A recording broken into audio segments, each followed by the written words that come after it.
और चलिए सीधा रुख करेंगे एक और बड़ी खबर का। देश के 8 राज्यों में 15 जगहों पर एनआईए की रेड। जी हां, जासूसी मामले में एनआईए एक बार फिर से एक्टिव हो गई है। दिल्ली से लेकर हरियाणा, हरियाणा से लेकर यूपी, फिर महाराष्ट्र, छत्तीसगढ़, पश्चिम बंगाल, असम में नेशनल इन्वेस्टिगेशन एजेंसी की रेड देखने को मिल रही है। तो बड़ी जानकारी आपको दे रहे हैं। जासूसी मामलों में एनआईए की छापेमारी लगातार जारी है। और इससे पहले भी आपको बता दें कि जासूसी मामले में 10 से ज्यादा लोगों की गिरफ्तारी हुई थी। पंजाब के मलेरकोटला से, हरियाणा के नूह से, हरियाणा के हिसार से।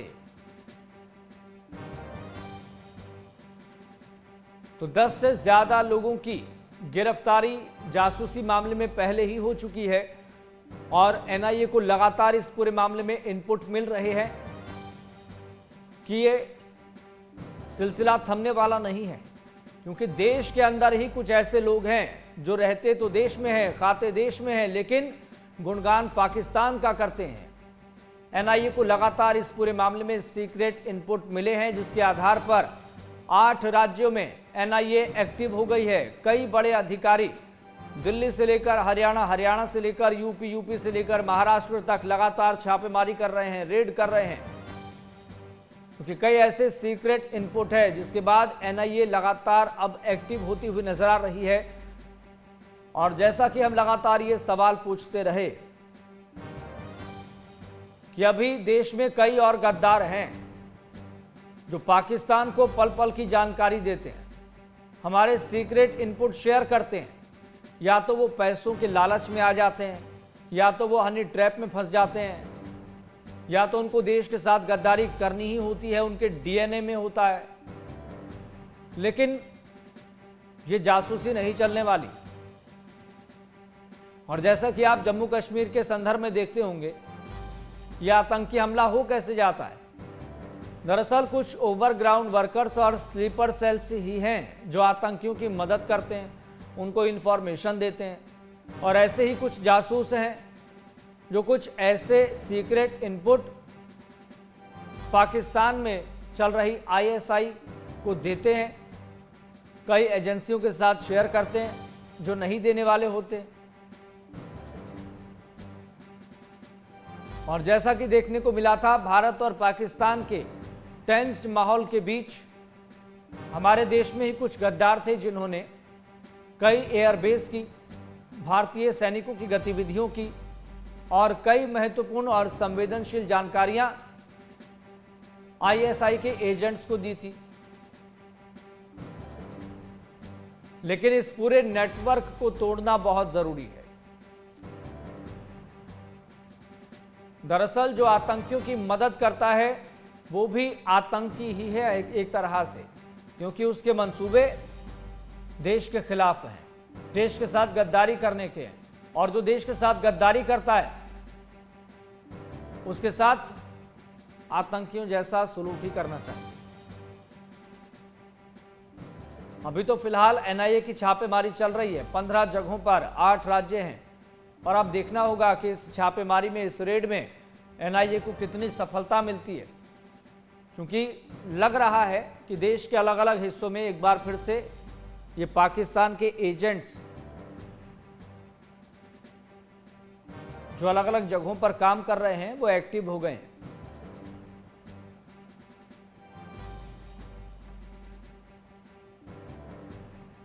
जो एयर स्ट्राइक के सबूत मांगते हैं, जो सर्जिकल स्ट्राइक पर विश्वास नहीं रखते, जिनका दिल पाकिस्तान के लिए धड़कता है, वो रहते हिंदुस्तान में हैं।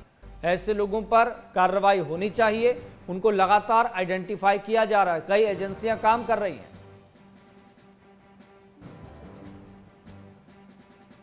चलिए सीधा रुख करेंगे। हमारे संवाददाता नितिन धीमान जुड़ गए हैं इस खबर पर ज्यादा जानकारी के साथ। नितिन, सुबह सुबह की ये बड़ी खबर कि इन जासूसों को पकड़ने के लिए 8 राज्यों में एनआईए रेड कर रही है, छापेमारी कर रही है। देखिए, कई घंटों से ये लगातार रेड चल रही है और ये अगर ऐसा नहीं कि कोई बड़े व्यापारी या तमाम, चाहे कोई जिनको कोई ऑनर है, कोई अगर देखें कोई काम करता है, वो सब ऐसे लोग हैं जो कि स्लीपर सेल के तौर पर कार्य कर रहे थे। इसमें अगर देखें तो पाकिस्तान जासूसी समर्थित नेटवर्क है, इसको कैसे तोड़ा जाए, ये एम अब एनआईए ने रखी है। इसको लेकर दिल्ली, महाराष्ट्र, हरियाणा, उत्तर प्रदेश, राजस्थान, छत्तीसगढ़, असम, पश्चिम बंगाल में रेड की गई और कई संदिग्ध दस्तावेज लिए गए कि इलेक्ट्रॉनिक दस्तावेज, यानी कि उनके हम देखें मोबाइल फोन, कंप्यूटर, जहां से अगर इस तरीके की कोई ट्रांजैक्शन उनकी तरफ से की जाती थी वो इसमें चीज हो, ये तमाम चीजें वहां से ली गई। और अब ये क्योंकि अभी जिस तरीके से ज्योति मल्होत्रा जब पकड़ी गई थी उसके बाद से धीरे धीरे सारे परतें खुल रहे हैं कि बहुत से ऐसे लोग थे जो कि भारत में रह करके पाकिस्तान के लिए जासूसी का काम करते थे और उनके ऊपर और सारे उनकी रडार पर हैं, उनको खंगाला जा रहा है, उनके सारे चीजें खंगाली जा रही हैं और साथ साथ में ये भी देखा जा रहा है कि उनके साथ साथ और कौन कनेक्टेड था। जिस तरीके से ज्योति मल्होत्रा जब पकड़ी गई तो उसके साथ कौन और कनेक्टेड था वो देखा गया। फिर उनके ऊपर रेड जब की गई तो उनमें से भी काफी संदिग्ध चीजें जो है बरामद की गई।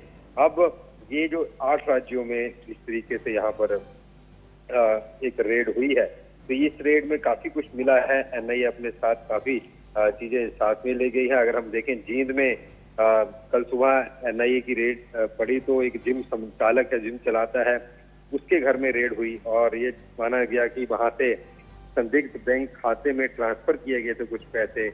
इसको लेकर के वहां पर छानबीन की गई, दिल्ली में छानबीन की गई है और ये छानबीनें बताती हैं बड़े स्तर पर वित्तीय लेन देन हुए हैं और वित्तीय लेन देन किस तरीके से भारत विरोधी चीजों में लगाए जा रहे हैं या पाकिस्तानी एजेंसियों से जुड़े हुए हैं, इसके ऊपर पूरा खंगाला जा रहा है। तो फिलहाल अगर देखें काफी डॉक्यूमेंट एनआईए अपने साथ ले गई है और इसमें ये भी देखा जा रहा है कि कुछ एजेंट जो है वित्तीय सहायता देते थे और कुछ ये करते, क्योंकि जब इसी साल मई महीने में एक मामला एनआईए ने दर्ज किया था जिसके तहत के आरोपी भी गिरफ्तार हुए थे जो कि पाकिस्तान के एजेंटों के संपर्क में थे। अब उनसे ये जानकारियां जब मिल रही हैं तो कई परतें और खुल रही हैं। जी नितिन, दिल्ली में कहां पर ये छापेमारी चल रही है, कुछ इंफॉर्मेशन है?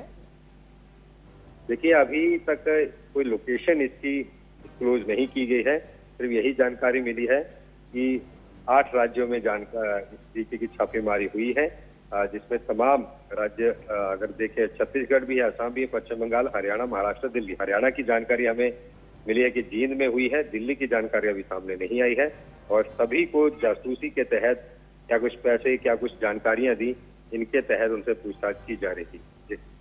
चलिए, बहुत बहुत शुक्रिया नितिन, जानकारी साझा करने के लिए बहुत बहुत शुक्रिया। तो जासूसी मामले में एनआईए एक बार फिर से एक्टिव हो गई है। कई घंटे से ये छापेमारी चल रही है, रेड चल रही है। देश के 8 राज्य हैं और 8 राज्यों में 15 जगहों को चिन्हित किया गया जहां पर ये छापेमारी चल रही है। हालांकि अभी एग्जैक्ट लोकेशन क्या है, कहां पर छापेमारी चल रही है, इस संबंध में कोई जानकारी नहीं दी गई है एनआईए की किसी अधिकारी की तरफ से। लेकिन ये फैक्ट है, ये इंफॉर्मेशन है कि सीक्रेट इनपुट मिलने के बाद एनआईए एक्टिव हो गई है। देश के वो गद्दार जो पाकिस्तान के एजेंट्स को इंफॉर्मेशन दे रहे थे, उनके खिलाफ अब एक बड़ी और कड़ी कार्रवाई होने वाली है, इस बात में कोई दो राय नहीं है। जहां तक पिछले दिनों की बात की जाए तो पिछले दिनों भी 10 से ज़्यादा इन जासूसों को, गद्दारों को गिरफ्तार किया गया था।